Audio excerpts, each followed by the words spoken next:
Hi, Samsung A14 5G heart reset அடிக்கிறது பார்க்கலாம். First mobile ஆனில் இருந்துச்சுன்னா டேட்டா கேபிள் இன்சர்ட் பண்ணிவிட்டு volume up down power button மூணுமே ப்ரெஸ் பண்ணிங்கன்னா மொபைல் சுவிட்ச் ஆஃப் ஆகிடும். டேட்டா கேபிள் கண்டிப்பாக இன்சர்ட் பண்ணி தான் இருக்கணும்.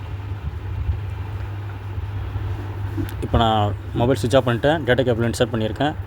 பவர் பட்டன் வால்யூம் அப் பட்டனும் ப்ரெஸ் பண்ணிகிட்ருக்கேன். லோகோ வந்த உடனே பவர் பட்டனு விட்டு மறுபடியும் ப்ரெஸ் பண்ணிவிட்டு மறுபடியும் விட்டுட்டேன். ஒரு சில மொபைலு பவர் பட்டன் வால்யூம் அப் பட்டன் ப்ரெஸ் பண்ணிகிட்டே இருந்தாலே ரெக்கவரி மோட் போயிடும். ஒரு சில மொபைல் போக மாட்டேது. ஸோ அப்போ பவர் பட்டனு லோகோ வரும்போது விட்டுட்டு மறுபடியும் ப்ரெஸ் பண்ணி மறுபடியும் விட்டுடணும். இப்போ ரெக்கவரி மோடு வந்துடுச்சு. இப்போ கீழே வைப் டேட்டான்னு இருக்கும், அதை நம்ம செலக்ட் பண்ணுறோம். Volume up down button press பண்ணி கீழே இறக்கி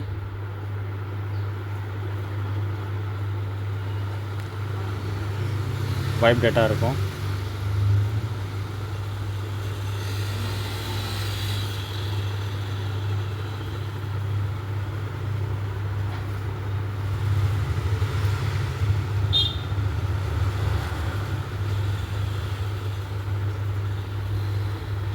செலக்ட் பண்ணிட்டேன், வைப் டேட்டா இருக்குது. கொடுத்துட்டு பவர் பட்டன் பண்ணிங்கன்னா ஓகே, மறுபடியும் டவுன் பட்டன் கொடுத்துட்டு ஓகே பண்ணால் எரஸ் ஆகிடும்.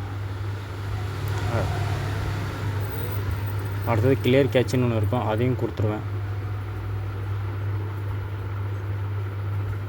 அவ்வளோதான், கொடுத்தாச்சு. மொபைல் ரீபூட் சிஸ்டம்னு ஒன்று இருக்கா, அது கொடுத்துட்டு பவர் பட்டன் ப்ரெஸ் பண்ணிங்கன்னா ஓகே ஆகிடும். இப்போ மொபைலில்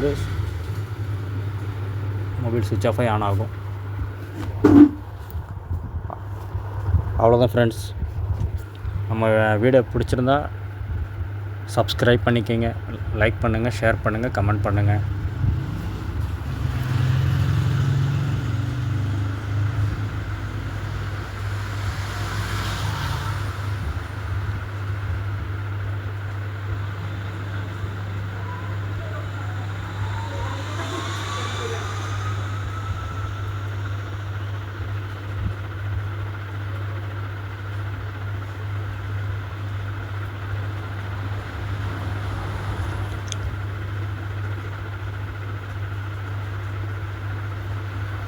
அவ்வளோதான்.